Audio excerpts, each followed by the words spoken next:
Action Film Autopsy. Oh, Ho! the holidays Ho! at my house. The holidays at my house. That's what that's like. Little look inside of our minds. Awesome job, man. Well, thank you. I'm glad you enjoyed the intro. What is going on? We have the legend amongst us. That's right. Author. That's right. Martial Arts Hall of Famer. That's right. Rick Myers, Kung Fu Santa. That's right. That's right. Palm Strike, baby. That's right. Yeah, over there, everybody. I mean, no, it's over there. Oh, where am I going? I'm trying to go. I'm just keep going. There we go. Over there. Over there is martial arts. Over there is badass. Oh, shit. Over That's here right. is Kung Fu good ass. That's right. So it's Enter the Fat Samurai and Enter the Fat Dragon. Hey, I like that. title for this. Yeah, maybe. Yeah, maybe. But today it's Action Film Autopsy. Rick and the Fat Man. That's the bootleg title for today. And you guys watching are going to help us out. We need a brand new title for this podcast to keep it going. So let us know in the comments. You can let us know right now during the show and at the end, and also on social media as well. You guys can let us know titles. And then the next episode, the title we pick, we'll definitely give you a shout out as well. Yeah, that's all right. Now remember, it's your boy Fat Samurai Guy hanging out. Let's see who is here. Yeah, who's here? Amongst Hello, everybody. us. Who do we have? To the Jake Super Bowl Hall, action films. AJ Mason, Government Cheese, John Martinez, the Sexy Sumo. Robert, what's going on? We got Darren here. Oh yeah, Gilbert, Perry. All the legends are coming in here. Hold on, let me get this going here. And actually, I'll wait on that. But we are here to talk about movies, TV shows, and fight scenes. The good and the bad and the ugly. For the last 5 years, I did Action Film Autopsy podcast. And it just got to a point that without being able to talk to my friend Fat Samurai, I couldn't put 2 words together. So he was kind enough to say, yeah, let's move the podcast onto that Fat Samurai Guy's channel, YouTube channel. That's where we are now. That's right. And so what this is what I did on the podcast and what now we're both doing, which is we're looking at action movies and action streams and action TV from an action standpoint. We're not talking about so much of the movies or the TV shows or the streaming things. We're talking about the action in them. And yes. I realized I've been doing this now for 60 years. This is the 60th anniversary of James Bond, Dr. No, came out in 1962. And that's got me started. That was my first adult movie. And I've been analyzing fight scenes ever since. To the point where, worked with DreamWorks, worked with Universal, working with Illumination, gave a lecture in front of Walt Disney. And so now here we are to do it again. That's right. And so let's do it. Let's do it. So before we kick it off, we're going to talk about Reacher, the Book of Boba Fett, the 355, all that good stuff. But before we get into that, let's go ahead and watch the trailer. We're going to do a first trailer reaction of the day. We have 3 today. And if something goes wrong, it goes black, you lose the feed, blame YouTube. Okay? But we are doing it correctly. That's right. We're going to do picture-in-picture action, making it transformative and adding our commentary. So we're in the right. But if we disappear, it's not our fault. Okay, guys? We'll be back. Yeah. We'll be back. Yes. Right after the trailer finishes. And by the way, I purposely didn't look at these trailers until now. Okay, cool. Yeah, I haven't seen them either. So let's go ahead and what we're doing I'll first. Bring it up. I know what we're doing first. Because DC everybody has seen me on Versus on that Fat Samurai Guy's channel. You know that I always dress for what we're talking about. So obviously the first trailer is going to be DC. Yes? Are you frozen, Fat? Fat is frozen, or am I frozen? Who's frozen? Oh my gosh, we're blanking already. Yeah, hold on. There you go. Little lag. Sorry about that, guys. But we're doing DC first, yes? DC. Yes, we're doing DC first. All right, here we go. Let me bring it up. Boom. All right. Let me blow it up for everybody watching here. Hey, Dave, check this out. Oh, we have to get through these Amazon ads. first, yeah. Have to go through the 4 seconds. Alexa, it's game day. Streaming football on Prime. There we go. All right, here we go. Let me blow it up. Let's have some fun. Stop it. Stop it. All right, we got to get it right. We got to get it right. All right, here we go. Make sure picture-in-picture action here. All right, here we go, guys. Let's watch the DC Movies official The World Needs Heroes trailer. And it looks like it's a little bit of a mishmash, of what's coming out this year. So let's check it out. Let's do it. The Batman. Who are you under there? Catwoman. What are you hiding? My son dreamt of a better world. That's Right. why he saved me. I got him. Man, it looks great. You can go Oh, to any yeah. timeline, any universe. I was Fight Michael to Keaton. save this one. All right. What could be greater than a king? Momoa. A hero. Let's go, DC. Where's Shazam? If we don't stand up, no one will. Come with us. Whoa, whoa. This world out there. Oh, shit. Yep. Was that Dr. Waiting for Fate? you. There he is. There he is without his mask. Yeah, that was Dr. Fate. Are you in? Only in theaters. All right. Let's do a little trailer breakdown now. Let's go back here. Wow. Well, the Batman. Yeah. Those trailers have already looked really good. So, But I see what they're doing here. The last bunch of Batman trailers makes it look unbelievably violent and mindless. Here they're trying to put a little more soul into it. okay. Well, you got the other flavors, right? You got Aquaman, you got the Flash here, Yeah. like you said. But also the stuff they showed from Batman was mostly the relationship with the cat.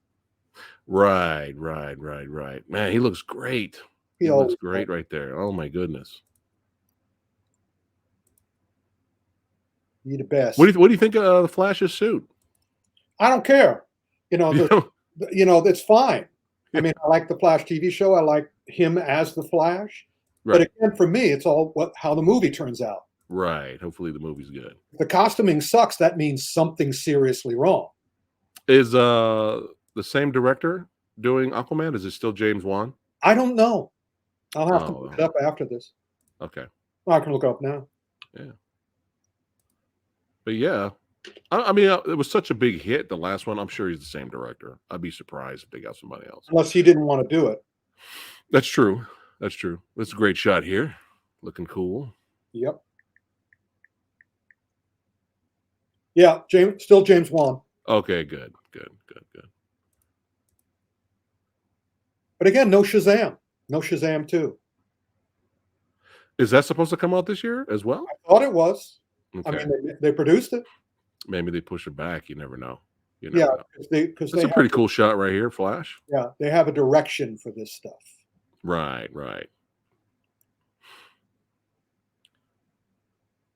They're taking. I'm rooting for DC, man. I'm rooting. I want them to really hit the theaters and everybody hard.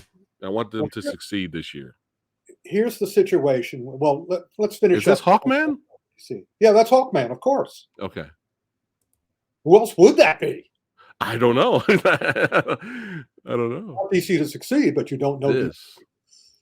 There he is, Dr. Fate. Oh, he looks great, man. And then also they're going to show That's him. That's also Dr. Fate. Okay, so he's being played by Pierce Brosnan. Being played by Bond, yes. Is this the Atom right here? It looks that way. Oh, sweet. All right. Black All right, cool. The Atom, not Adam. Right. All right. I like it. I like what I'm seeing. Here's the situation. I was very heartened by this trailer. Okay. Because DC, is next year now, I believe. Thank you, MKF30. Thanks, MK. They're taking a stand. Here's the situation. Marvel has Feige, which we'll get into in a second. Okay. DC not only doesn't have a Feige, it doesn't want a Feige. It wants all these different creators to do what they want when they want it. Also, DC is famous for interfering with their directors, which is not something Feige necessarily does. He gets the team around him first. He trusts the team, and they're all pushing in the same direction. As you can Right. see with DC, everybody's pushing in every direction. But I don't have a problem with that because it's very wise of them not to try to compete with Marvel, because you Yeah. can't. Right. Do their own just thing. can't. If they try to copy Marvel and do what Marvel's doing, which means makes really heartfelt, warm, wonderful movies that touches the audience and makes them laugh, cry, and cheer, they won't succeed because Marvel has had a 10-year head start. Right. So yeah, they are doubling down on their find original ideas, original voices, and let them do it. In other words, you can see how DC works in terms of how they work with Zack Snyder. Because first, Zack Snyder was their golden boy. He could do no wrong. And suddenly he could do no right. Then he could do no wrong again. Then he could do no right again. Now he's back to doing not wrong or right, but what Zack wants. Right. So they said, fuck it. Because, after Joker and after all this other stuff, they said, it's just like our comics. Our comics have been around for decades longer than Marvel. Lots of different artists, lots of different styles, lots of different writers, lots of different approaches. Look at Batman's history. I saw recently on the web, I saw somebody did a drawing of all the different Batmen throughout the history of Batman, watching the trailer for the new Batman movie. Yeah. So yeah, let's go. They're in a no lose. They realize through Zack Snyder, they can't lose. All they have to do is make it and release it. Right. Because we'll all go see it. Yeah. DC haters will go see it. Right. So yeah, it's true. Yeah. Don't try to copy. Do your own path. Do your own thing. Yeah, I agree. And that's the way I was as a kid. When I first went to the store to get the comic books, I would get DC until I got really tired of DC, and then Marvel showed up, and it was like, wow. Yeah. And now look, you know me, I'm an and guy. I'm not an or guy. I want them both. Yeah, me too. Yeah. Come on. Yeah. And speaking of that, we're about to move on to the other trailers, right? That's it. Yeah. That's time to change. Oh, Greg Garlou says the guy running isn't the Atom, it's the Atom Smasher. Okay. Atom Smasher. Thank you. All right. Thank you, great. And now, appreciate that. Marvel shirt. Marvel shirt time. All right, cool. Well, in terms of trailers, I mean, hopefully Morbius is entertaining, but I'm not like going crazy over it. Hopefully it's a good movie, but this I'm actually kind of excited for. The Doctor Strange, man. So let's go and get into it. Let's do it.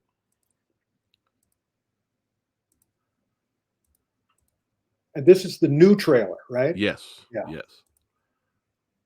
Do I have Strange on this one? No, I don't. Because Sam Raimi's coming back. I love Sam. My best friend. I know. Come on. All right. I gotta get it right. Yeah. You met Sam? No, my best friend is friends with Sam. Oh, nice. All right, guys, here we go. Let's check out the Doctor Strange in the Multiverse of Madness official trailer number 1. Let's do it.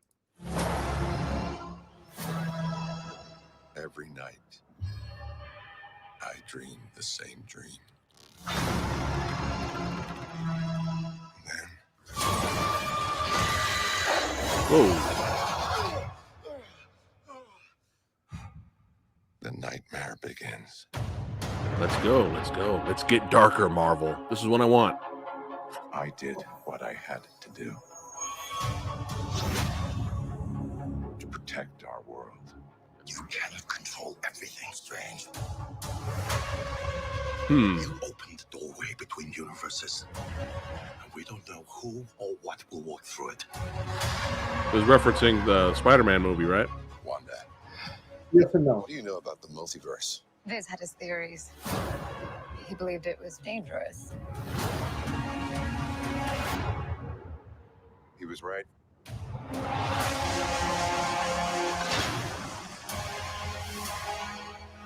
I'm sorry, Stephen. Yeah, I'm glad he's back. I'm glad he's back. Desecration of reality Ooh. will not go unpunished. Whoa. We should tell him the truth. Who was that? I don't know. Whoa. Things just got out of hand. Yeah. What if? Yeah. You break the rules. Oh, Become a hero. I it was Marvel, isn't it? He did. Uh-oh.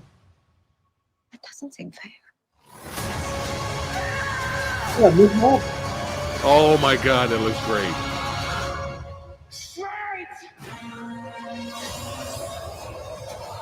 Oh my God. Ho ho! Whoa, whoa, whoa, whoa, whoa. Now Man. I'm worried. Oh no. I'm worried now. Why? Is it going to be too much? Is it going to be incomprehensible? I doubt it, but still. Right. We're going to too many different dimensions. So much. Well, I trust them. I mean, after more than 10 years, I trust them. And Yeah. I trust Sam Raimi, Right. because he created this basically with Evil Dead and Evil Dead 2. Yeah. So I yeah. wonder who's getting tortured Again, right there. look at all of this stuff. I always say, if anything is possible, nothing is interesting. So I'm hoping all of this is anchored and it's not just wild visuals for the sake of wild visuals. Right. I'm sure they have a plan. I I mean, wouldn't be surprised. And also, the writer of this was also a writer on Rick and Morty. okay. So they're used to this multidimensional stuff Okay. and also have a sense of humor about it. So, I mean, Wong, you got Wong here talking to him. Yeah, it is connected to No Way Home. Right. What he did in No Way Home. Correct. Look at this. So I wonder, is this because of No Way Home? Is the different worlds ripping apart? Like, There's what do we no look way. at? That's the issue. There's no way of knowing. Right. We Until we have see them. I'm going to be curious to see what the final running time is. Now, this was his love interest from the That's original right. film, right? And that was a multidimensional. She was dead in this one, but in the other parts, Right. she's alive and may be married to him, but something happens at the end of the marriage, Gotcha. at the end of the ceremony. I did see that What If episode. Right. It's great seeing. It's great seeing Wanda though. Yeah, Scarlet Witch. She's yeah, amazing. both. Yeah.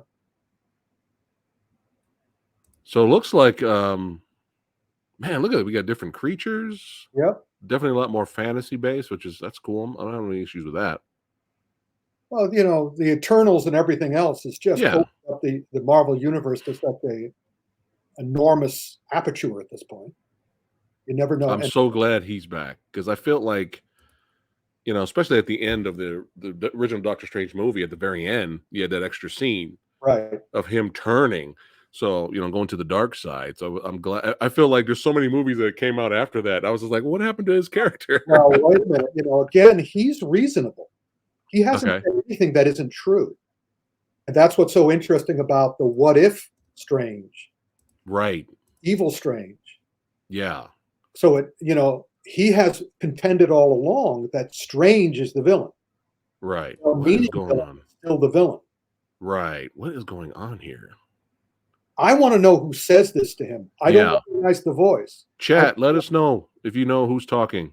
That's going to be a big reveal, I bet, whoever the shadow is. I don't think it's We have multiple chairs up here. There's multiple people yeah, sitting here. it might be from Loki, the villain in Loki. Oh, at the very end? Yeah, what's his name?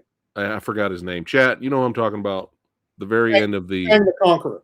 Yes. I don't think that's Kang. It didn't sound like Kang. Right. It might be. It It's might be. pretty bad. Right. It might be. or a big good. You don't know. Who's this other guy? Who's the I don't know, but is this a creature we got here? We got What? all kinds of crazy shit going on. they're in tight. The one who Man, the whoever the other visuals, person is. the visuals are insane. But yeah, evil Doctor Strange. Let's go. I'm all for this. Right. Let's do it. Again, he's not evil. He's Dark Side Strange. Dark Side. Yeah, Dark Side. Yeah. Yeah. Now, I wonder if Dark Side Strange is battling Wanda here. Possible, because that's the good Wanda. As you'll notice later on in the trailer, it's Wanda versus Scarlet Witch, or approaches Scarlet Witch. That's Wanda. Right. Scarlet Witch is in the costume, is in the uniform. Yeah, these characters. I'm not sure. Well, that's Miss Marvel. That's they keep seeing these characters, so Yeah. maybe they'll be introduced obviously in this movie. Well, you would think, yeah. Hopefully. Not gonna introduce them. Yeah, you just accept it. The Archers, yeah. Yeah, these are the same characters again. Yeah, that's And chat, remind us who this is. I keep getting the name wrong. that's the character from the Suicide Squad. No, You're fine. no, it's not. Man, visuals are insane. Well, that's what they can do nowadays. We're What do going you to think we got going here? Strange is we got a little bit of a BVS Superman thing going here. Yeah, we'll have to see. He may be facing his ultimate fate of being a conqueror himself. Right. To distinguish between his good and bad sides. There we go. And again, there's Wanda and Scarlet Witch in the same shot. Yeah, this is so interesting. It's awesome. And there we go. That's what I want to see. They're throwing down. But again, There he is. Yeah, and again, is he throwing down or is he rescuing him? It's hard to say. All I know is I know sword play, and I hate that kind of sword play. In other words, it looks like he's trying to cleave Strange in the middle of the head, and Strange is blocking it. But both of those moves are pretty rudimentary and obvious. But again, and there goes Miss Marvel with her fist. But she can get away with the fist. Is that who this is? That's Miss Marvel, I bet. Okay. I'm betting you. Oh man, it looks great. They're going to introduce her show before the movie comes out. Okay.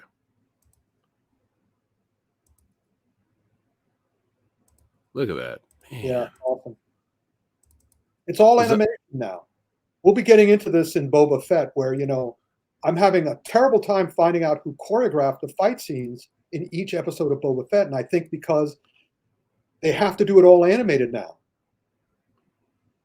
Maybe, yeah. It's possible. Animation. Who do you think this is right here? I thought that was Strange the first time I looked at it. Yeah.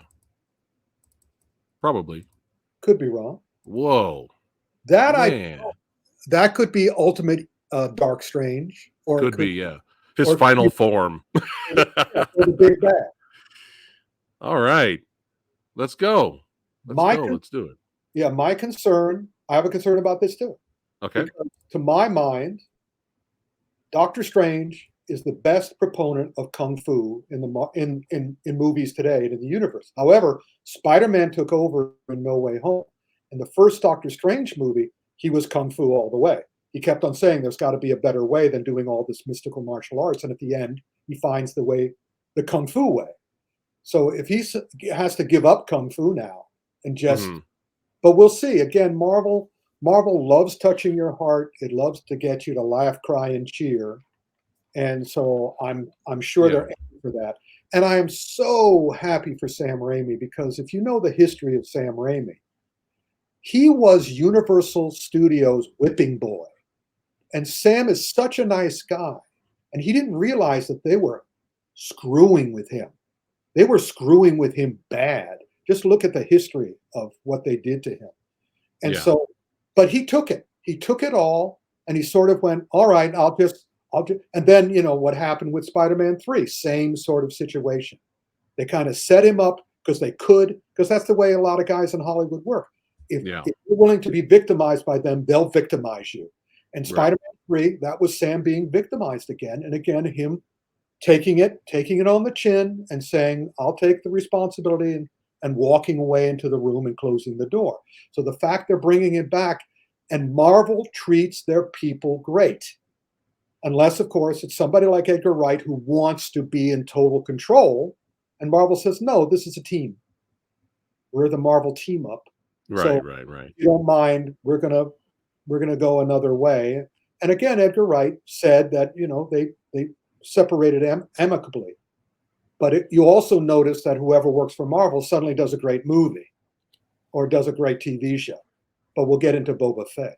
So we'll see. Right. I'm hoping that Doctor Strange remains kung fu-ish. Yeah. But Spider-Man had to teach him in No Way Home because Doctor Strange was getting tunnel vision. Right. No, just send them back. Fuck it, kill them. Send them back. Badass speaks again. Yeah. Oh, it's Miss America. All right. Miss America. Thank you. Thank you, great. That's why the Movie Dojo Army's got our backs. Alan says, why did that sound like Patrick Stewart? Are we bringing in the X-Men now? Oh, is that Professor X? Wow. Yeah. Oh, hold on. Let me do my little. Where's my emoji of my mind blowing? That's awesome, man. Oh, yeah. That's a great idea. What a great idea. Nice call, Alan. Yeah. Now we got to go back and listen to it later, another time for sure. Sound like him, boy. I know that guy's voice, but hey, they could be modulating it. But Marvel does that. You saw what they did in No Way Home, taking out the other two Spider-Men from the trailer. Right. So they could have modulated Professor X's voice very easily. Oh, they always lie in the trailer. That's awesome. So Night One says Strange Supreme. Artisan says it looks like Baron Zemo. Oh, that's interesting. Yeah. Chat's on fire. They're on fire, hanging out with us. But yeah, we have to go back again and see if I'll later. Yeah, watch later. The trailer again on our own. Looks great. Trailer looks great. It looks epic. I'm it excited. looks epic. So I'm excited. I might even go to the movie theaters. We'll see what happens. Yeah. All right, you guys ready? Let's check out Moon Knight. And hopefully, I got my fingers crossed for this one, because we can have our Christmas episodes when you got Hawkeye looking into the tree and he sees a really bad golden CGI owl, and we can have the feels and the funs and all that stuff. But hey, Marvel's not just about feels and the fun, the feels and the fun. We can bring in a little bit of the dark. It's fine, Marvel. It's okay to bring in some dark elements. It's fine. Fat dragon kung fu. Variety. It's okay to have variety in Marvel. It's fine. Well, they're yin yang. They very yeah. All right, here we go. Moon Knight. All right, Moon Knight. Let's do it. Moon Knight. This is fun. This is awesome. 39 seconds. Okay. Oh, okay. 39. Let me make sure I turn the volume back on here. Just doing a little bit of loading here. Yep, of course. On stream now. Stop it. Oh yeah, you're still on silent. Yeah, there you go. There you go. All right, here we go. Boom. Let's do it. Let's do it. Moon Knight official teaser trailer. Let's do it. Booyah shot. I can't tell the difference between my waking life and dreams. It must be very difficult. The voices in your head. There's chaos in you. Embrace it. Embrace it. Let's go. Yes. Oh my God. Oh, this sucks. Boo. You suck. Damn it.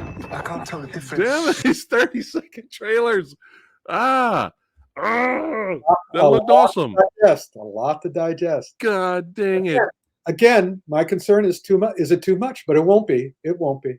Yeah. No, it should be fine. It's a TV series. Hopefully they don't, blow it. It's not going to be just random shit. Oh God. Okay. Oh, just more him in the suit, just wrecking shop. Yeah. I will be there. But yeah, this could be the God the God behind Yeah, him. Do you think? exactly.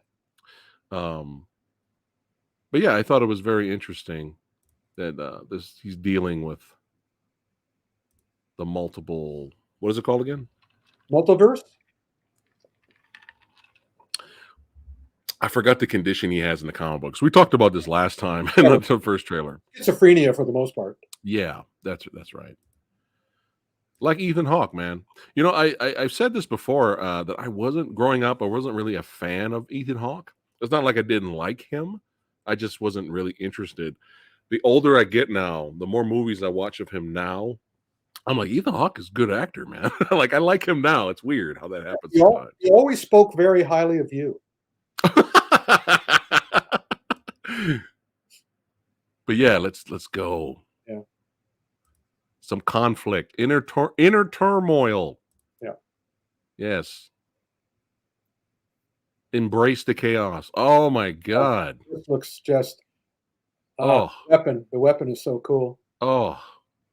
Yeah. I love the whole concept of he wants you to see him coming. Yeah. It's amazing. Oh. Look at that. Oh my God. You can see that. I mean, it looks like they're in France at the Louvre. Oh, please don't disappoint me, please. Oh, come on, you'll be fine. One of the big problems with Marvel nowadays, and you've been noticing this too, people have gotten extremely spoiled to the point where, we're going to be talking about that with Mando Fett as well. People have gotten spoiled that it's not 100% genius all the time. It's like, oh, it sucks. It doesn't, but we've gotten spoiled. That's the problem with spoiling your audience, because now they want, now they are super sensitive to any imagined slight. Kind of like, whoa, I hate you now. Yeah, I did that, not everyone. Not everyone. When I wrote for the National Enquirer, I created a child of the new generation, who loves something so passionately that the moment they imagined that whatever they loved did them wrong in some way, they would destroy it. And that's what's happening on the internet now with everybody. Oh, we're so mad. Oh, controversy. But anyway, so yeah, I'm excited about all the new Star Wars stuff. I'm excited about all the new Marvel stuff. I'm excited. I'm not excited by the DC stuff, but I'm, and I'll be going. You're intrigued. You're intrigued. Yeah. I'm not even intrigued. I will see it, and I'll make my decision then.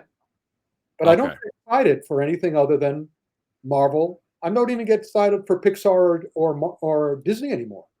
But Marvel and Star Wars, I'm going, they're doing this to me. The guy who's been doing this for 60 years old, we'll be talking about it again for Boba Fett.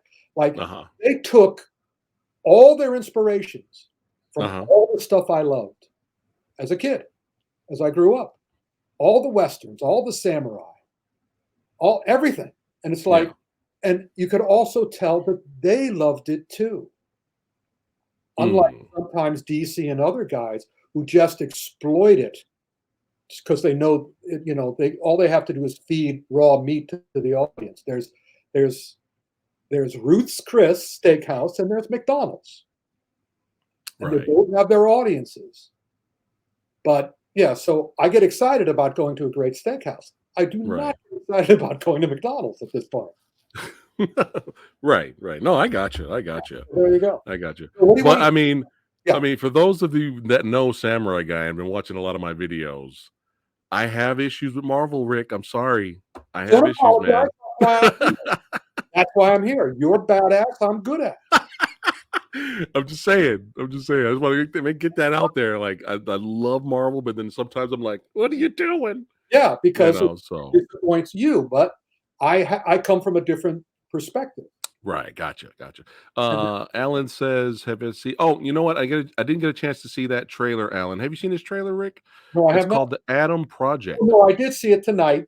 Well, I was watching the Super Bowl before I came here. How's it look? Is it Ryan Reynolds? Yeah, it looks like a Ryan Reynolds joint. Okay. All right.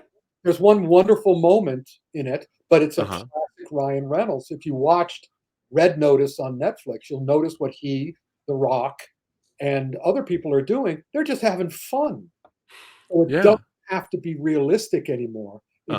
We're seeing a Zack Snyder movie. We're seeing a Rock movie. We're seeing a Ryan Reynolds movie. Did you see Free Guy? I didn't get a chance to see Free Guy. Ryan Reynolds.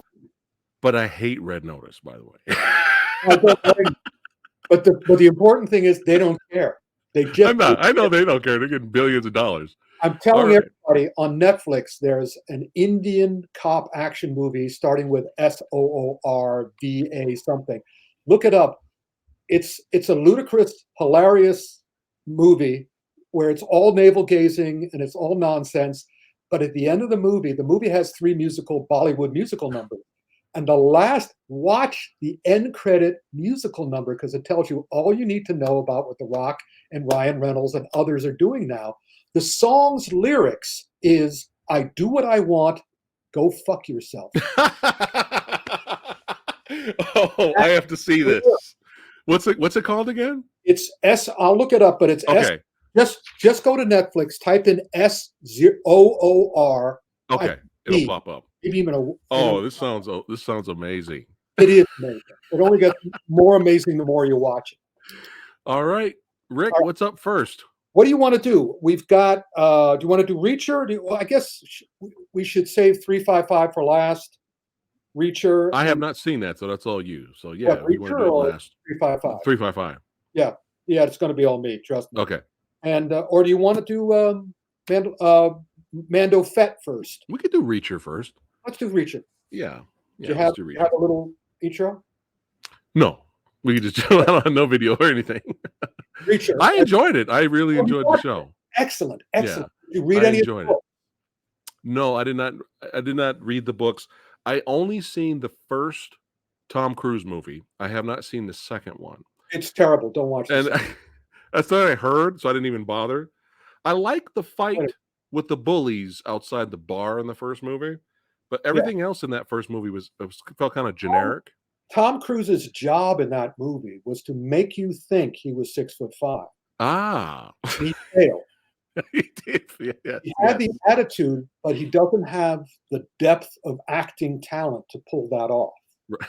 So he did. Right. The second one was a mess. The first one was fine. Right. Yeah. But somebody said this, and I agreed with them, that the problems with the Reacher Amazon show are the same problems as it was with the Reacher novel it's based on, which was the first of the Reacher novels. Okay. And so as a pulp writer, as a guy who's written, I don't know how many novels I've written at this point. It's probably 24 novels, and all in genres. Reacher, the Amazon adaptation of Reacher was just like touched my heart. Oh, good. I'm good. I had problems. I've not written. I don't want to make that mistake. I've read a bunch of the Reacher novels, and I've had problems with them because he has a problem. He has a problem with plotting. He has a problem with being obvious. He has a problem with having these wild coincidences. But still, you can tell that people once asked me why people liked Mary Higgins Clark's novels. She said, my writer friends would say she's a terrible writer. And I said, it doesn't matter because you can tell that she's 110% behind every word on the page, even if it's the wrong word. Even if she could have chosen a better word, she's still behind it. She tells stories, and that's what Lee Childs does with Reacher.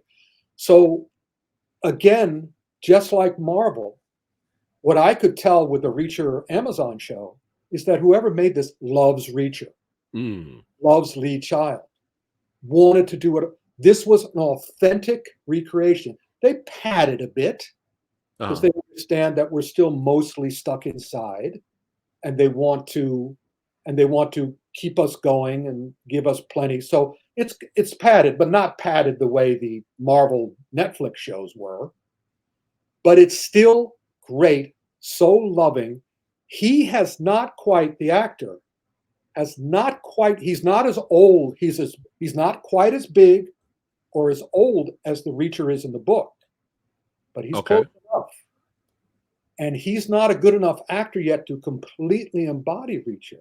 but you can tell he's getting there, Yeah. having a good. Okay.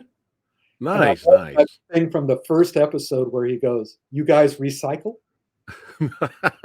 Where he breaks the. Yeah. Yeah. He 'Cause just broke the zip tie. Yeah, Brit broke the zip tie. Yeah. I hated it when he was arrested because normally I thought, just wade through these guys. Don't let them arrest you. Beat the crap out of them. Yeah. Yeah. But again, they handled it very well. And the other thing, again, what is this thing so far called? Action film autopsy. What was great about Reacher, me, I always want the action to be better. Right. Reacher, hey buddy, here's your ticket to ride. You do whatever you want. You're a Reacher. You Right. don't Right. do kung fu. I'm not expecting you to go do kung fu. What I'm expecting you to do is what you did, which is wade the fuck through these guys. Yeah. Yeah. I A lot of headbutts. I love the hyper violence in this. Oh yeah. I my mean, favorite fight in the movie is the prison fight, man. yeah, That was I- my favorite. Gouging eyeballs out of people's sockets. It was great. through them. Yeah. I want to see it again. I love great kung fu, and you had Right. that in the intro. But I also love a fight scene that will make me react. My least favorite kind of fight scene is when I'm just sitting there and waiting for it to end, and Right. okay, whatever. Mhm. But in this one, man, I was going like, oh, geez, oh yeah, come on, yeah. And then- Elbow smashes. yeah, More headbutts. spoiler alert: something happens in the final, and Reacher didn't even do it, but in the final episode and the big blowout fight, there is a moment where, and blood everywhere. Yeah. Blood everywhere. And It I was went, beautiful. absolutely right. This is why I'm so happy I teamed up with you. You're absolutely right. It scratched the itch. Definitely. It scratched the created action it itch. and scratched it. Yeah. Look, yeah, Reacher. I mean, Reacher's great. I'm really looking forward to the next one. I'm sure it's going to be even better. Oh yeah. Oh yeah. And The second Reacher book is better. oh, okay. How many books are there? Do you know? I think I'm sure the crowd will tell us, but I believe it's more than a dozen at this point. And his Oh my son God. Okay. wrote. He retired. Lee Child retired, and he brought in I think 2 of his sons to write. And I've heard from people who like the Reacher books, because I stopped reading back, that the Okay. new ones done by his sons are not good at all. Oh, I mean, they okay. trimmed it down on his bad plotting. Gotcha. What I But- appreciate about the show, because remember, I'm new to this universe. Right. When I saw the Tom Cruise one, I didn't know he was supposed to be 6'5" until I heard complaints after the Yeah. movie came out of fans of the book were like, he's supposed to be like Dolph Lundgren. Like, what's going on? Yeah. What I appreciated about the show was, it's nice to see big, huge, buff, beefy guys that are also intelligent. It's nice to Bingo. see that. Bingo! They promised me that the Batman would be about Detective Batman, and now they're saying that he is. But that was the great thing about Reacher. He was Yeah. a combination of a guy named Travis McGee, who was from a bunch of books by John D. MacDonald, and Sherlock Holmes. And and they kept that. He's smart, he's sharp, and so that made me a little disappointed where the villain just confessed to everything at the end. It was like, Yeah. I was kind of like, what are you doing? that man? that was a confesso dump. That was Right. just a big confession dump. And it was like, you don't really? Are you that rushed? You had 8 hours to do this in. Right. And I agree with that. I felt weird with that episode. I'm like, what are you doing? That- But That's Did true you- of the book too. That's true of the book too. oh, okay, wow, copy that. Well, Did you also enjoy the side characters? most of them except her. Oh, okay. I mean, she's fine. I enjoyed them.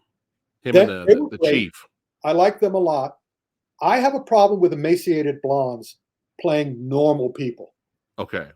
because you look at her and you go, you are not a normal person. I don't care what you say. Of course, he's not a normal person either, but he's not asking to be playing a normal person. I thought the rest of the show was cast with good normal people, with people that I could believe were real people, except her. Okay. What is she doing in this town in this job? Oh, I see. It's like, no, I don't. You don't convince me you're that actual character. Oh, okay. Copy Well, that. it's not your fault. You're a very attractive young Right, lady. right. You know. So with a- you didn't buy her in the action scenes, or you didn't buy the character? She did Both. okay in the action scenes. Okay. When I get to the 355, my issue. But again, this is from the book, Okay. so I can forgive it. But I want women not to try to act like men in the fight scenes because I never find that convincing because it's not convincing. Women should fight smarter. They should be gouging out eyes. They should Yeah. they should be hitting weak parts. They should Groin, not making fist and punching neck. because Right, it's not as effective. right. But hey, it's from the book, whatever. She was my least favorite casting choice in the show. Okay. Okay. I think Copy they that. did a lot better with an actor in that role. Copy that. Copy that. No, But, she's fine. She's fine. right, right. Yeah, but besides the exposition dump that we got later, definitely action fans out there, you're gonna be satisfied. You're gonna be satisfied. It's very And well mystery done. fans, too, and plot fans. Yeah. He's a great character. They did Yeah. Reaper proud in this. Did you enjoy this sequence? I enjoyed the whole. I was like, I don't do junk food anymore, but this was the best tasting junk food I've had in a long time. This didn't get me sick to my stomach. It didn't give me acid reflux. Yeah. I was eating up every second of the show. Nice, nice. Copy that. There you go, guys. Thumbs up from Samurai Guy and Rick Myers. And from Check out Reacher. Very well done. or Very Sam, well done. I want to be like my friend Samurai. I want to do my nickname, not my real name. The prop. Oh, did the book end Bill Bixby's style here at the end? Did the book end this way? That's Reacher's whole thing. Reacher never stays in one place. He's always traveling. That's his raison d'etre. They'll get into that as the series goes on. Yeah. Nice. Nice. Always. Yeah. I was hearing that Incredible Hulk theme music when he was walking away. That's a great piece of music, by the way. All right. And I was on the set of that show. I'm very proud. Nice. Nice. I ran into Lou Ferrigno at a convention. He's huge, man. He's awesome. He's awesome. He's a nice guy. But yeah, he was nice. He was. I got my picture with him. And when people see the picture, they're like, "Dude, are you that big in real life? You're like just as tall as Lou Ferrigno." I was like, "Are you looking down?" And they're like, "Look, he's leaning over the table to take the photo with me." And they're like, "Oh my god!" I was like, "Yeah, he's huge." Yeah. Let's get the 355 out of the way, and we'll end it with Book of Fett. No, we can't do that because of my shirts. Okay. I have 2 more shirts on. Oh, that's right. All right, let's do some Fett. The last shirt. Let's do the Book of Mando.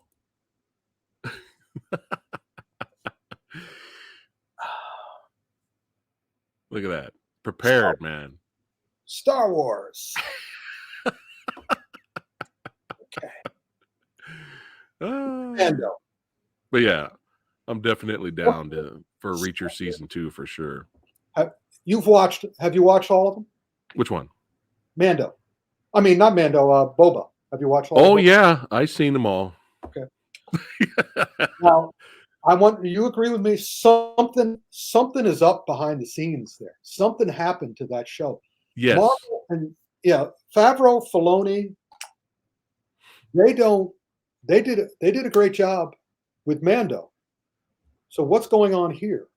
I mean, suddenly, are we at a meeting where they sort of lean back and go, all right, this is called the Book of Boba Fett. First rule of Book of Boba Fett, he doesn't have a book. Second rule of Book of Boba Fett, we're going to get to the 4th episode and then we're going to dump him for 2 hours. You're going to see him for 15 seconds in the next 2 hours. Well, why are we doing that, John or Dave? Don't ask. We just are. We're just going to, like I say, I call it the Book of Mando Fett at this point. Yeah, yeah. So I'm still going to investigate this. I'm going to still look into why they made this decision. I think they managed to nail the landing, but let me go through the action. Sure. This show has a problem, and I gave a name to that problem.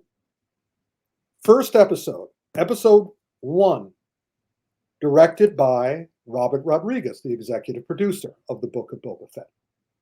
And I started to go, as soon as the big fight happens in this episode, which is the fight with the assassins, I'm going, why are you diminishing your character?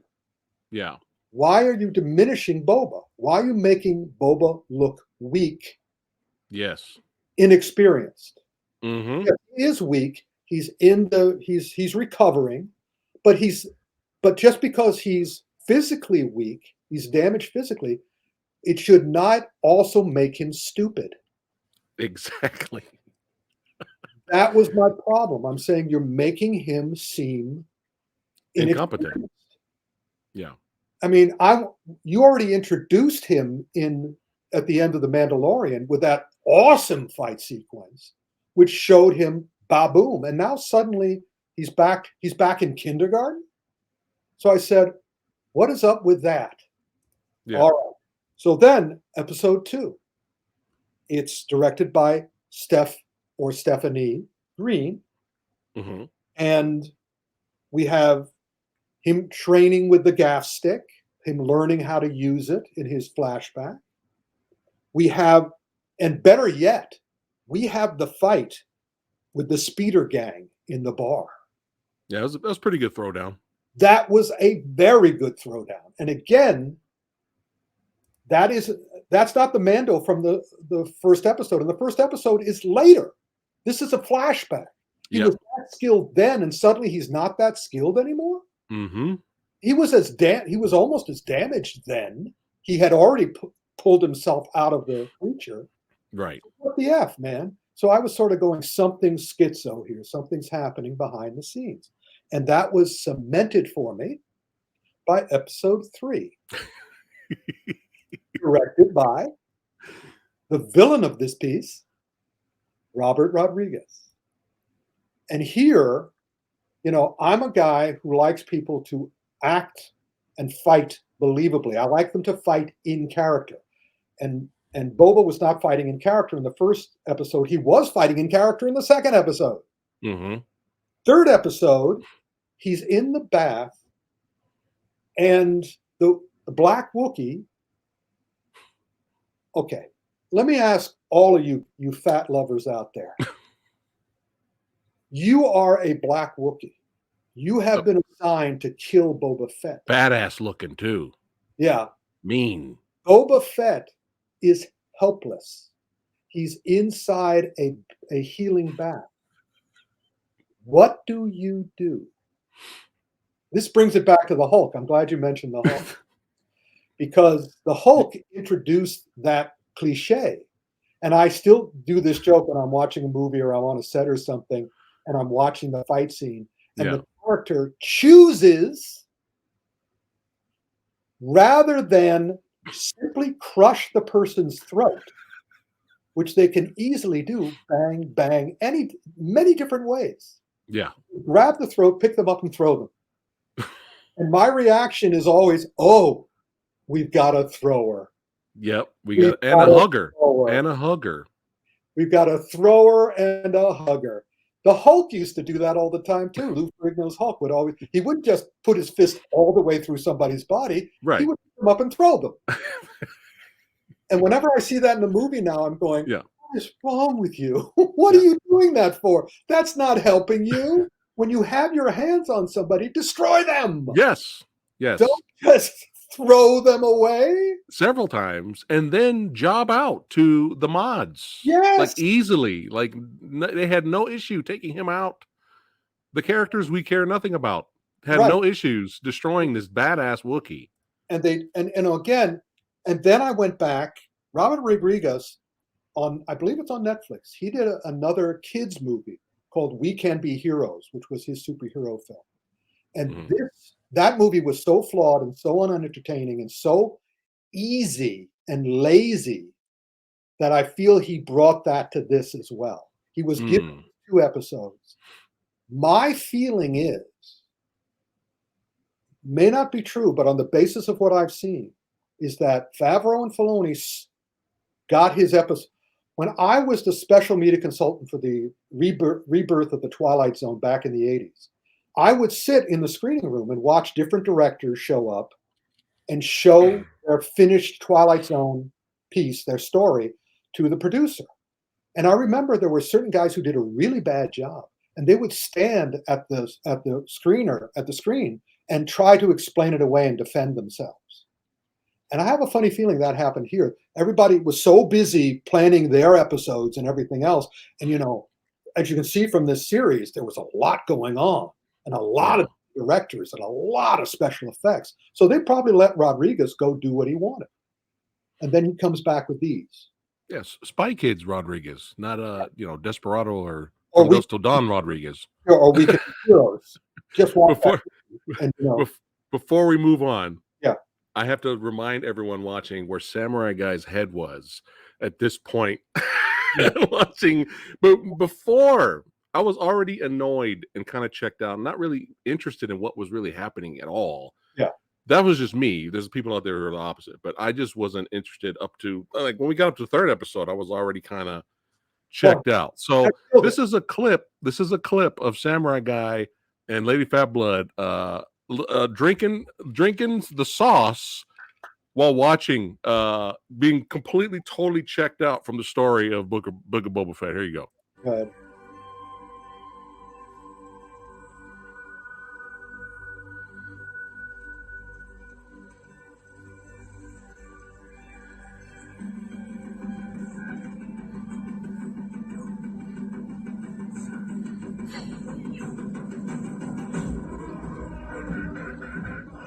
Oh shit.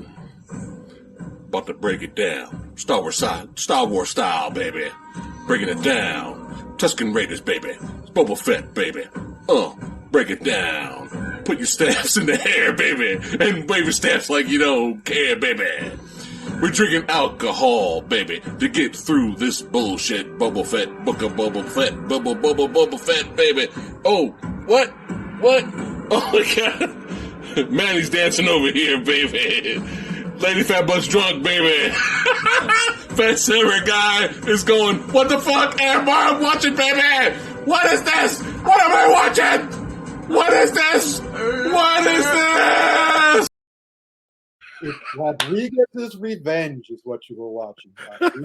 So we were gone. So that's where we were at the moment. Just want to make sure everybody saw that slice of insanity. And now back to Rick.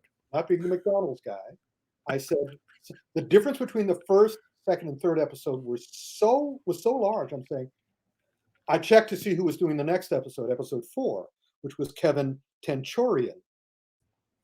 Okay. And that episode was awesome.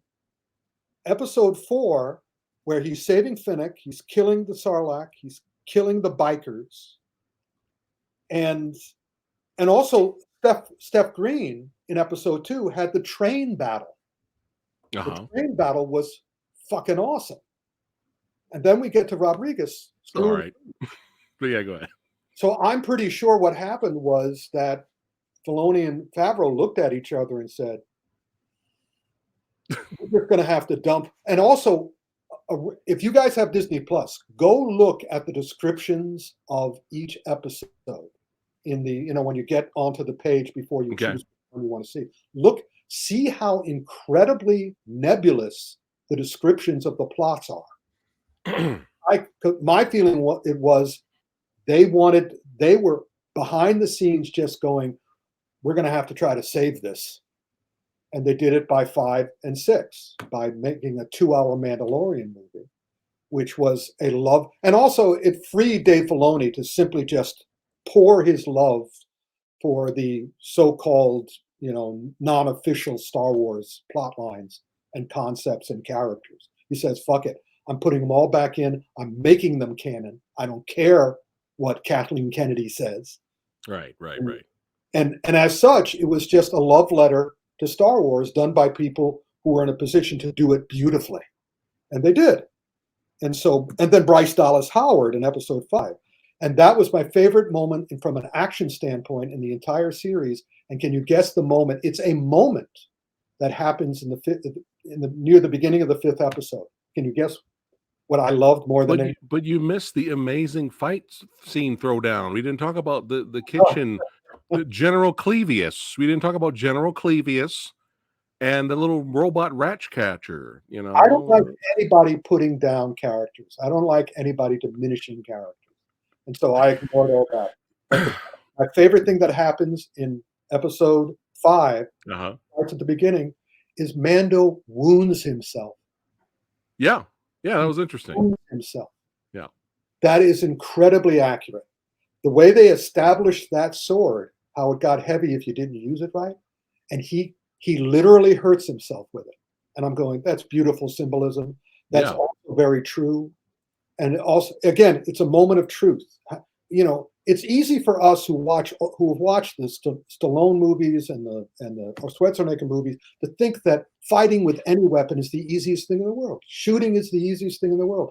Sword fighting is the easiest thing in the world because we see all these guys wiping out thousands with them. Yeah, having shot things, having sword fit. So I didn't actually fight with a sword, but I've been in sword fights that we've choreographed and all the rest of it. None of it is easy. Right. And it all has ramifications. And also, him wounding himself made you care about him, made you worry for him. Yeah. That's the art of a good fight scene.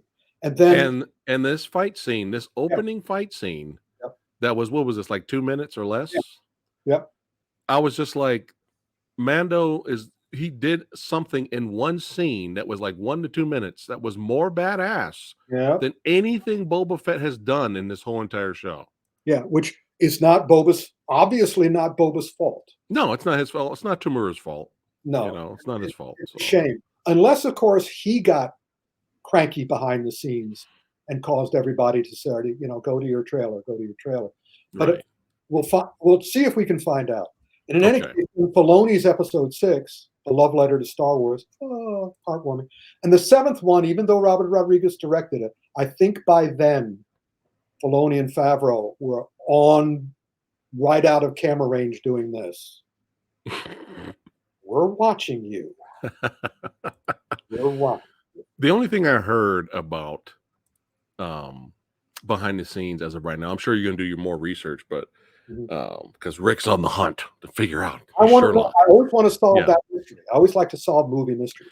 The only thing I heard was he did mention that Tamura mentioned that he thought his character spoke too much, and he thought his character shouldn't have been out of the helmet that much. So I don't know if that caused problems, and they were like, "Well, we're going to take care of that," or he was just being polite about it, and it didn't really matter. If Boba Fett is not in Mandalorian 3 and doesn't have a sequel, then that will explain a lot. Because that won't all Robert Rodriguez. Because now they can move Robert Rodriguez out of the director's chair at this point, and he can still be an executive producer. But right. That on the set, you can tell from that lack. Then again, the final episode had a lot of heartwarming action, although it didn't make a lot of sense.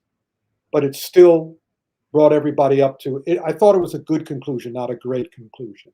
But it certainly set us up for Mandalorian season 3. Right. What did you think of, going back to the fights? What did you think of the armorer training sequence? Oh yeah, that was also great because all 3 of those characters, masks on, fought in character. Yeah. To distinguish everybody's move. Yeah.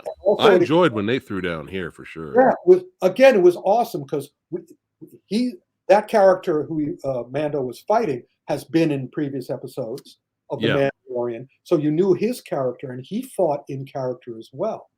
And because of the weight of the sword and what the armorer said about the sword, it again involved me in the fight because I wanted to see what would happen. And I'm still excited to see Mando at a future date figure out the sword and start fighting with it as opposed to against it.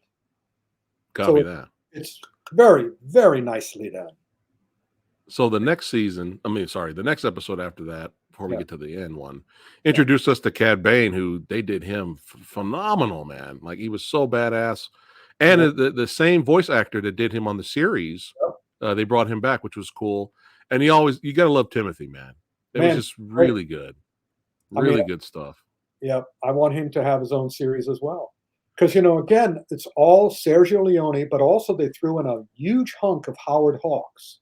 If you haven't Yeah. seen Howard Hawks's Westerns, so it was Sergio Leone, spaghetti Westerns, Howard Hawks, John Wayne Westerns. And it's just, and Lone Wolf and Cub. Yes. And it just, and also, again, lovingly done. They didn't exploit them. They truly honored them. And yeah, it's just like, again, it's the best time ever. I mean, it's been 60 years that I've been watching this, and I can't help but feel this is my platinum age of movie and TV watching. There's more quality things that are more loving Right. than I've ever seen. I mean, So were there any oh, in the finale episode you were okay with? it wasn't great, but it was certainly better than 1 and 3. I mean, I was I waiting agree with that. episode 1 and 3 crap. Right. It wasn't crap. It was not. Was there any nitpicks? Do you have any nitpicks on some of the action in that episode, or any strategy mistakes or anything like that? At that point, I knew it was useless to look for them. I mean, they had the mishmash, and I just wanted to get to the end of the episode without going, "Oh Jesus, what a piece of crap!" Yeah, yeah. And I didn't. I just sort of went, "Okay, they made lemonade. It's not the best lemonade I ever had.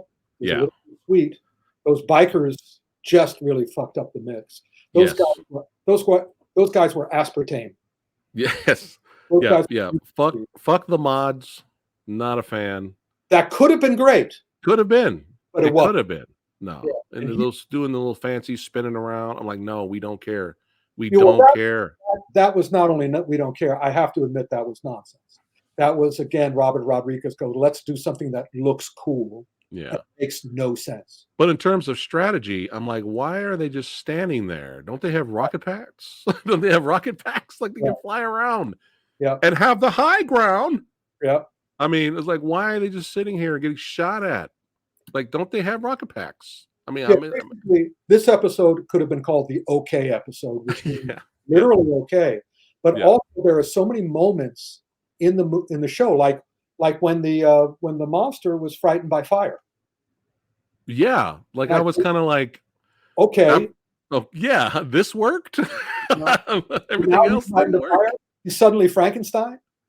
Remember, we've seen these characters before. You've already established these characters. He's suddenly Frankenstein. That's hilarious. Yeah. So this is good enough for shit. I'm just going to do what I want. I'm going to have fun. Screw the audience. I'm going to have fun. There are some times when I like that, but the person has to be a better filmmaker for me to accept it. Right. And Robert was just funny. It was just funny. I just got tired of them constantly shooting at the shields the entire episode. It's like, stop shooting at the shields. That's right. And then when the shields went away, and then when they got rid of the shields, they stopped shooting at them.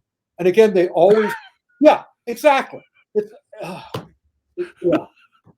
Now, did you enjoy the Rancor scene of him riding the Rancor? Did you enjoy that? Or you were just like, well, you knew it was coming, whatever. And I wasn't happy when Mando tried it and was thrown off. But I loved it when Grogu put him to bed. And then went to sleep next to him. Because for me, I'm still looking for a sweatshirt that says, no, we're going to cure some ass, right out of No Way Home, where he says, we're going to kick some ass. And Tobey Maguire goes, no, we're going to cure some ass. Right. So Roku just cures some ass. Yeah, he did. Jake Hall says, the Samurai Santa autopsy. I don't know. We'll have to think about that one. Autopsy me and Samurai. It was autopsying action films. Yeah. Autopsying ourselves. At least we hope not. My problem, Rick, maybe you can help me out and explain it.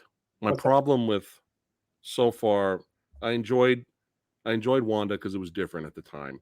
I love Wanda. Every show that's come out from Disney. I've enjoyed parts of it. I've had fun with parts of it. Yeah. But I've always got blue balls by the end of it. There's always something that bugs me about it. Yeah. But I think some of the problem is they're too short. I think they're trying to. I think these Disney shows need to be longer. Look at this. Look at the Book of Boba Fett's only 7 episodes. Well, I think it. 7 is an odd number. I Yeah. have a feeling they stopped it there. Oh. That's my feeling on it. I think Okay. it was probably 7 or 8. And I think Okay. just I don't know. I just feel. the last Star Wars movie, the rule for the Rise of Skywalker was just end it. End it. You're probably right.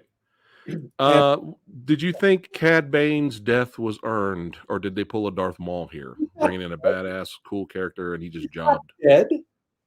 Well, I mean, in He's the not show, You he's saw not. the light on his chest. You saw the light Oh, on his chest. oh, all right. I'm gonna have to go back then. Watch that scene again. He has a little Okay. light on his thing there, and it's still Oh, and Timothy's back. He's getting fixed, back. which is No, cool. nobody dies in Marvel. Nobody dies in Star Wars. Copy that. Let's see. Was there anything I started else? my career in comic books, and the biggest problem with writing comics, which is why I Yeah. don't write a lot of them anymore, is Right. that nobody ever dies and the story never ends. Right. So before we go to 355, Rick, before I end my little rant review of Book of Boba Fett, before I do that, Yeah.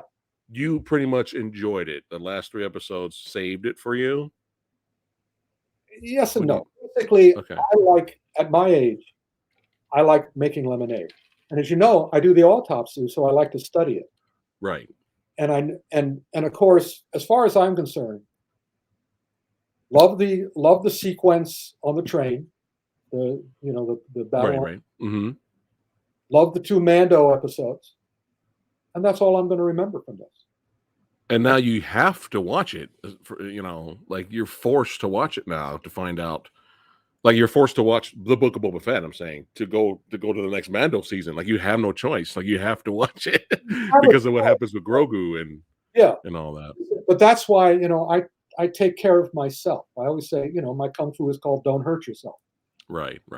The trick here is I make do. Okay. I just sort of go. I found my villain. I knew I came up with the solution. I solved the mystery so far. Right.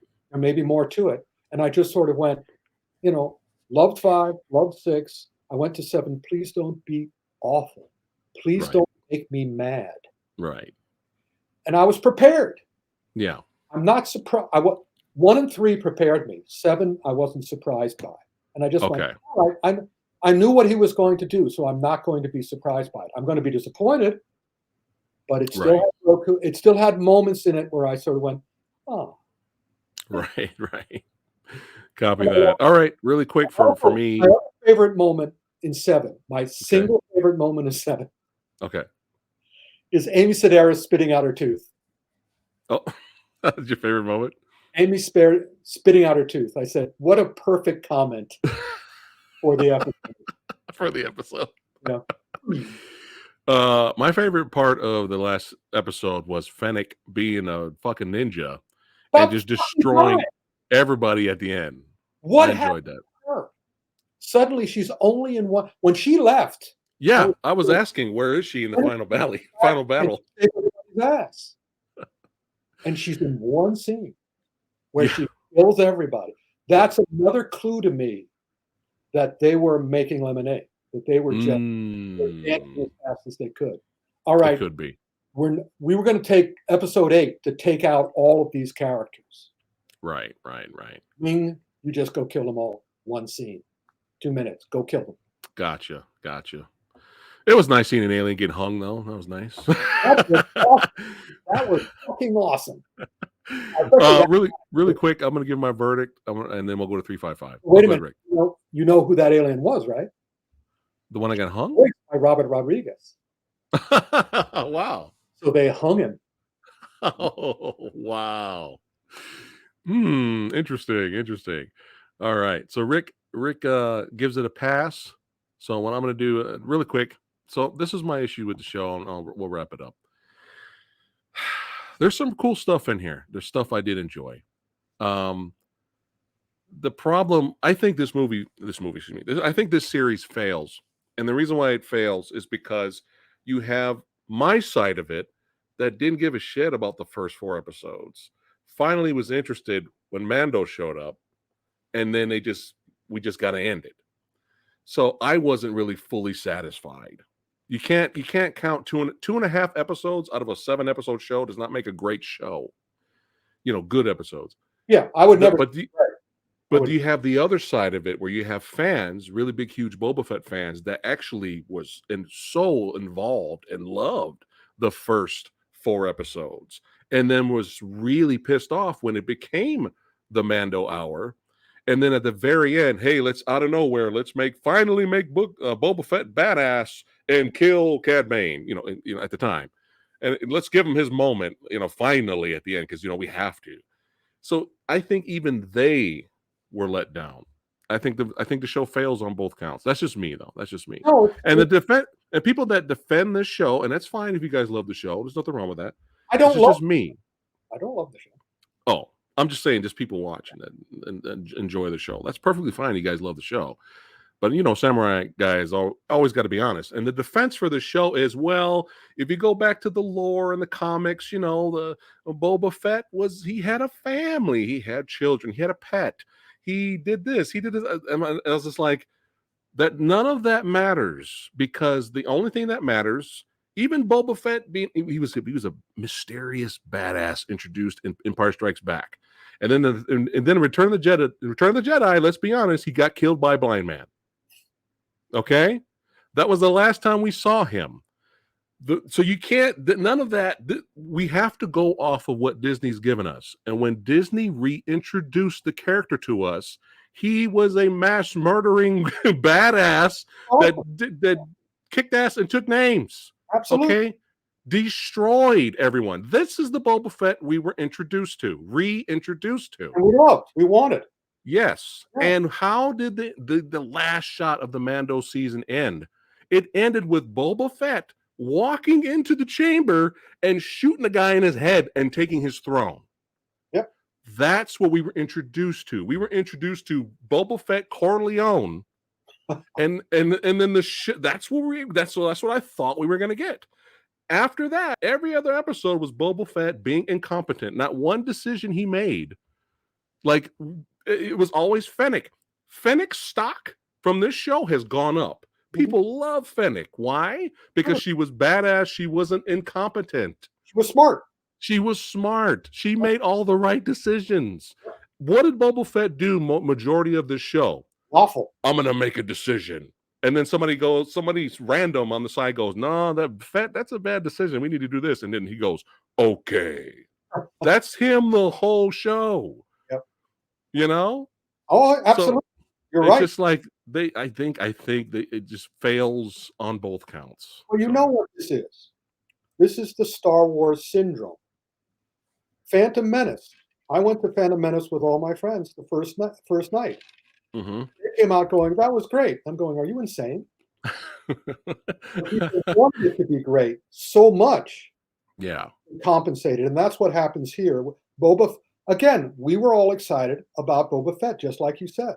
And then they put in this pod person, Boba Fett. Right. And we had to make, some people, it depends on how you react. I reacted by saying, all right, I'm going to solve this mystery. This is a fascinating mystery. And you just went, this is awful. I'm going to get drunk. And both are valid reactions. Well, mine isn't a valid reaction. Mine is. Yeah. But you're absolutely right. And it's a shame, but I guarantee that there's a story for it. There's a reason. I think you're on to something. You have Darth Wayne here saying, understand your characters if you want your audience to understand them. Something I feel Favreau, for some reason, didn't. No, Favreau did. Rodriguez didn't. Right. Was the executive producer of this. Mm-hmm. Favreau wasn't. Right.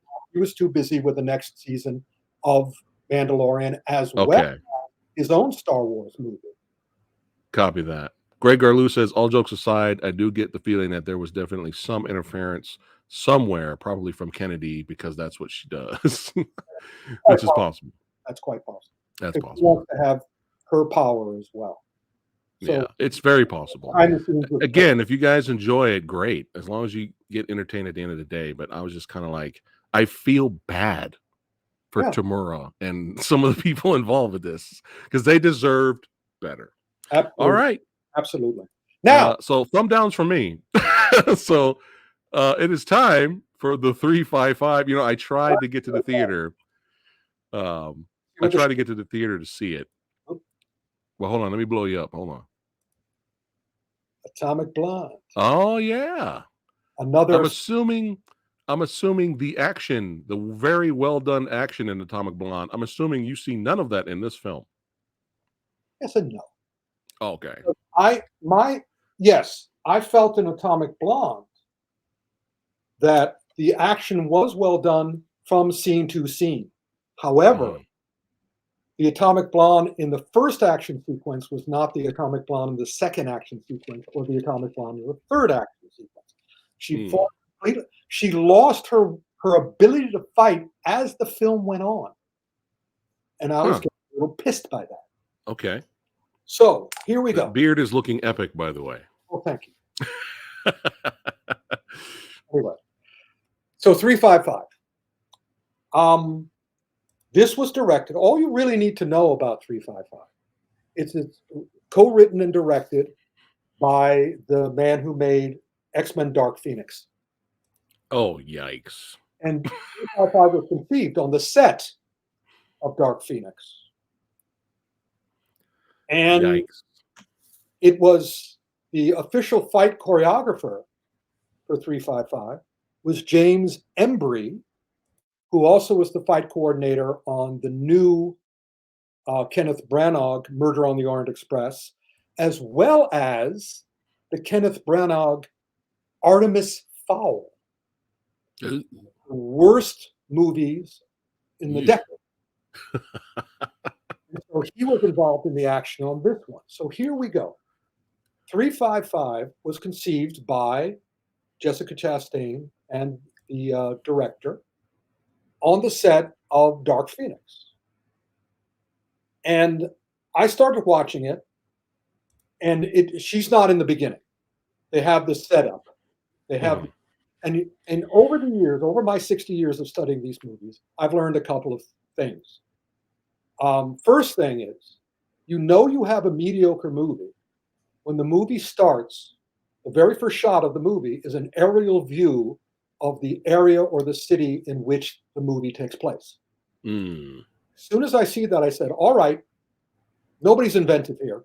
Nobody's imaginative here. They're gonna take the easy route. They're gonna take the easy route. So I figured, all right, as soon as I saw that, I went, oh dear. And then they go into the villain and they go into a whole bunch of villains. That's the other problem. I always know it's going to be a mediocre James Bond movie when the first sequence is about the villain and not about James Bond. And so the beginning of this movie about the villains.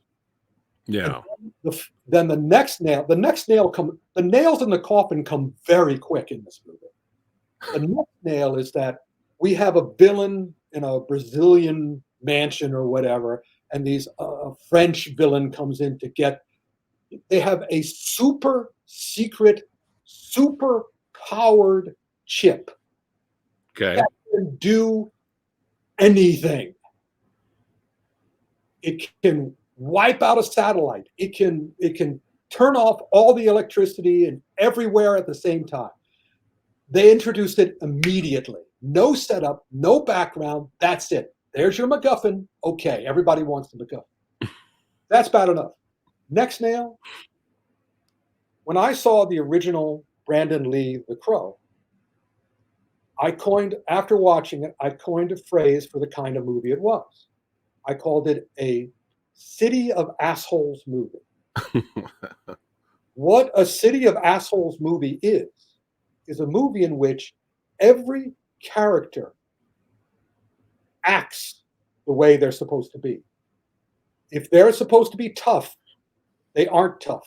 They act tough. They act tough very badly. Let me act tough. Hey, Fab, you think you got this Great channel, huh? Let me tell you, you dumb. All the acting is awful. Oh no. It's energetic. It's Yeah, energetic. yeah. I'm pretty sure the director said, talk faster, talk with more energy. But they were all doing caricatures. I've met Mm, real military people. I've met real spy. I've met real cops. I've met real everybody. yeah. I've, in so many different industries in my life. And people don't, I don't want to see I want to see movie characters. I want to see characters. I don't want to see stereotypical. So, all right. So that's established. I said, Okay. well, okay, hopefully the action will be good. Any of you watchers, if you are cat fight fetishists, if you love yourself a cat fight, you have found your movie of choice. But is it a good cat fight though? Can you see it? Well, I've had friends who've already reacted to the movie saying it was fine. Hmm. If you just want action, if you just want cat fights, if you want women fighting, if you want a lot of action and you don't care, again, if you go to McDonald's and you just fill up on McDonald's, Yeah. not even Wendy's, not even Burger King, McDonald's, Right. and you love it, and you come out, and you do the, I'm loving it. I'm loving it. Yeah. You're saying that, then you're fine. Right. Go to McDonald's. By all means, go to McDonald's. So if you just want to see a lot of people moving and a lot of women, so the next thing that happens is they introduce Jessica Chastain's character,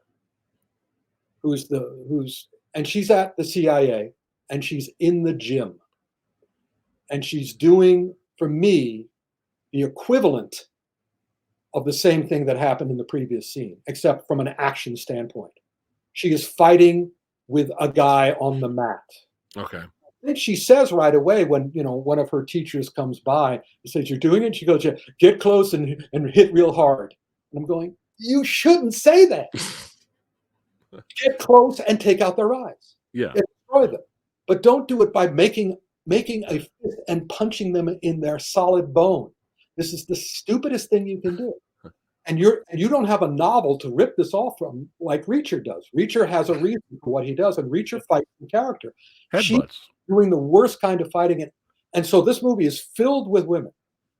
This guy, I'm almost guaranteeing you that the director, co-writer of this movie took a script he already had that was filled with male spies, and he gave it, and he made all the characters female and changed nothing else.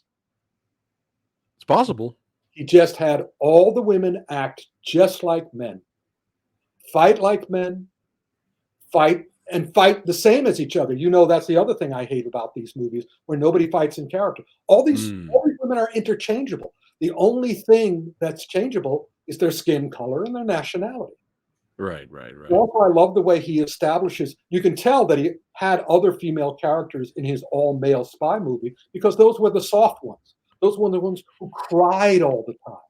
Every scene, they're crying. And they're, oh, I don't know, oh. And it's like, oh.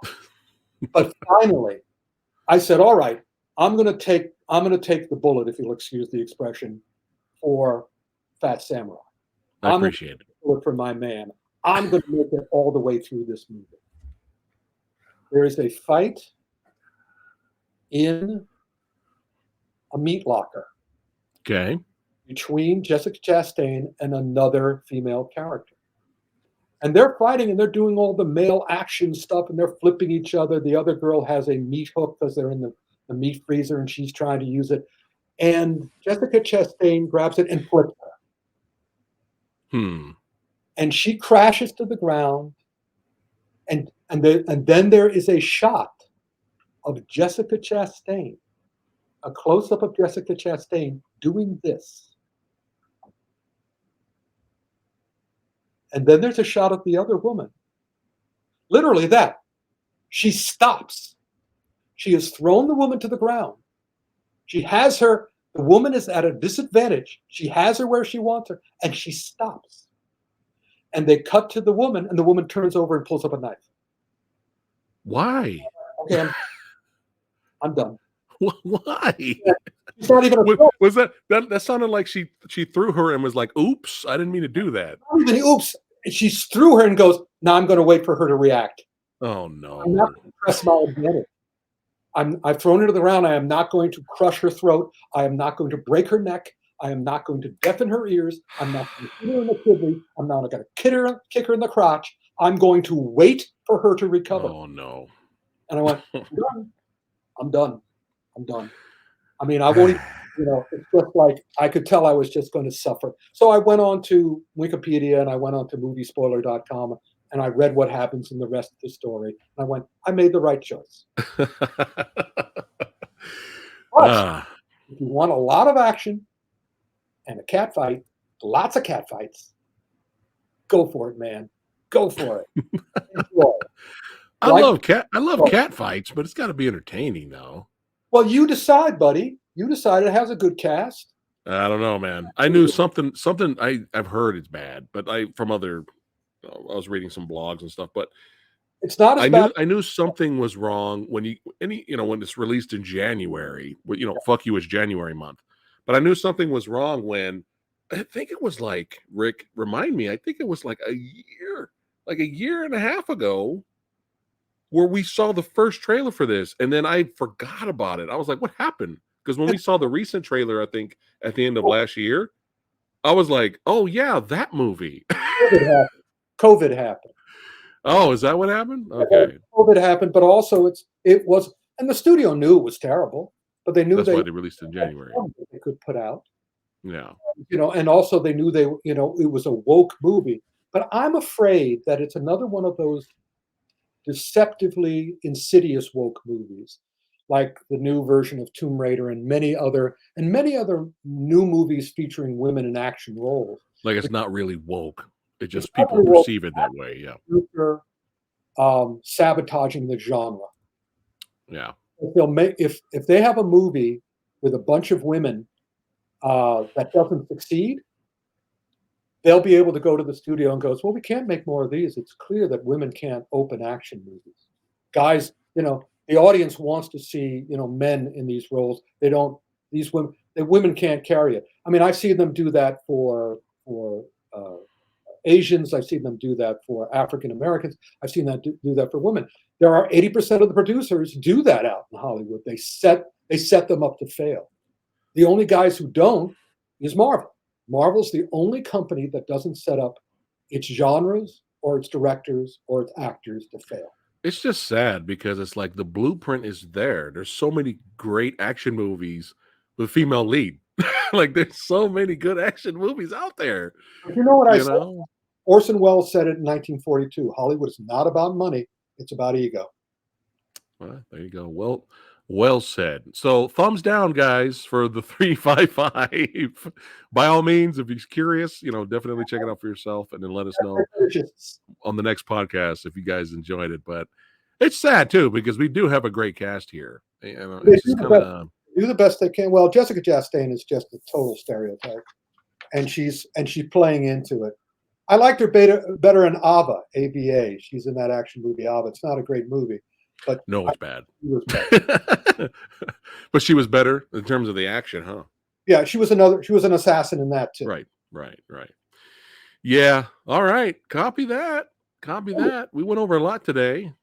Had fun. We watched some trailer reactions.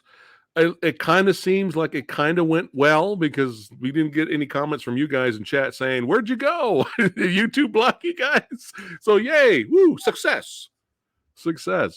Was there anything else, Rick, before we wrap it up, my friend? I remember. Well, yeah, again, we leave it up to you guys to try to help us name this. We want it's the action film autopsy. You've seen what the whole thing is about now. Yeah. And it's Fat Samurai and it's Kung Fu Santa. So, we were coming up with all sorts of names. Frank Jang, our good buddy, was trying to come up with names too. He came up with Enter the Fat Samurai, and I was going the Fat Dragon too. Yeah. From those things. But we would like a catchy name that involved the fact that we're analyzing and doing autopsies on action films to make them better and put them back together. And it has the two of us now. It used to be Professor Rick's action film autopsy, but it ain't just Prof Rick anymore. It's also Fat Samurai. Yeah. So I know you've been letting us know in the chat right now, but let me know in the actual comments of the video too, because I'm not going to scroll through an hour and a half of chat. Let me know in the comments so I can get to it quickly, guys. But yeah, we'll give you a shout out if we pick one of them. And that's what the show's called moving forward. We will definitely give you guys a shout out for sure. We may test out some. If we have a bunch that might work, we'll let you guys decide. Maybe maybe we'll pick a few and we'll do a poll. Yeah. We could do that. Yeah. Fat Samurai and Fat. Yeah, let me know in the comment, the actual, not in chat, but in the comment section of the video, so that way I can get to it a lot easier. All right, guys. Oh, go ahead, Rick. The Action Film Autopsy website will probably disappear as of April 29th. But the Action Film Autopsy Facebook page will remain alive. So you can also comment on that and other places.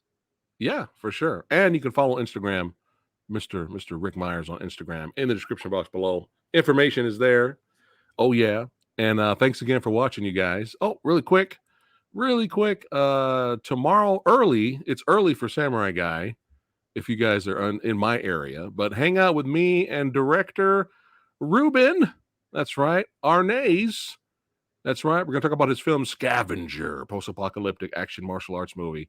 Tomorrow at 11 a.m. Pacific. I haven't scheduled yet, but if you guys want to hang out with me and him tomorrow, by all means, it'll be great to have you guys hanging out, talking movies. And thank you, Brolacon. He says, great show. Thank you all for watching. And if you're new here, don't forget to like, share, and subscribe, all that good stuff. And we'll see you guys on the next Film Action Autopsy podcast that could be renamed by one of you. So let us know in the comments below. That's right. Because as of right now, we don't get nothing. It's going to be Rick and the Fat Man for a while. All right, guys. Keep watching movies. Keep enjoying shows if that's your thing. And we'll see you guys on the next one. Take care, guys.